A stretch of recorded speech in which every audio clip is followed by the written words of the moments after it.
I'd like to tell you all a little bit about myself, and more importantly about the love of words I inherited from my grandfather. I lived with my grandparents the first few years of my life, and my grandfather always had a very big vocabulary. He never went to college, he was a career truck driver, but he constantly devoured books and always insisted that we speak proper English in the house. I used to love to pick his brain, try and get little bits of information, and learn new words. And whenever I'd hear a word that I didn't know, whether in conversation or if I came across it in a book I was reading, I'd always go straight to him and find out what it meant. He'd always make sure I found out, but never make it easy. He'd go into the dining room, pull out the big Webster's dictionary and tell me to look it up. He'd stay with me while I did to make sure I found the right definition and to answer any questions I had, but he'd also always get me books that were just a little bit too far above my reading level, force me to learn new words, and to learn new ways to use the ones I already knew. Not only did this increase my vocabulary, but it also increased my confidence when it came to speaking. It was always nice to know that I had an arsenal of words at my disposal and that I was well trained in their use.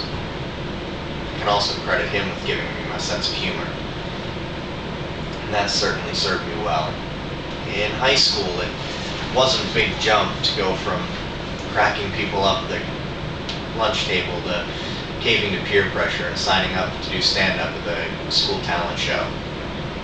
I can still remember the feeling of sitting on the edge of that stage, half hidden by the curtains, watching everybody file in, the butterflies and the adrenaline rush, and the sheer terror and excitement of it all.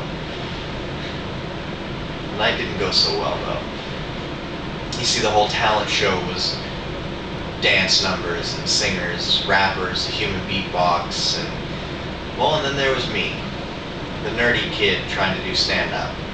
Needless to say, I bombed spectacularly, but it didn't matter. Those first couple of laughs I managed to squeeze out of the audience, and just the excitement of being on stage was more than enough. That's where I wanted to be. I did stand up off and on for a little while, mostly open mic nights, nothing serious. It wasn't until I got to my first duty station in Texas that I really fell in love with the stage. A supervisor asked me to go try out local community theater. I was always really good at speaking in front of groups. Giving presentations and briefings at work came as a second nature, and I was pretty good at it. So he figured this would be the next logical step for me. I was hesitant because I was never really good at memorizing lines, but I figured I'd give it a shot.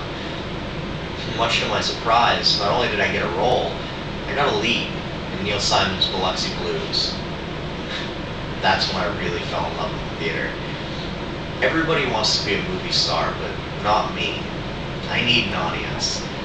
Just the fluidity of it, the organic feeling of interacting with an audience while you perform. Standing out there waiting for the lights to go on, waiting for the curtains to rise. It's a high unlike anything else. And then after an opening night, when we're all sitting backstage, the adrenaline subsided, we had big smiles on our faces because we know we did damn good. You can look around and see that every one of us back there is already starting to crave the next night when the curtain goes up. I'll be the first to admit it. I'm a junkie. I crave the applause.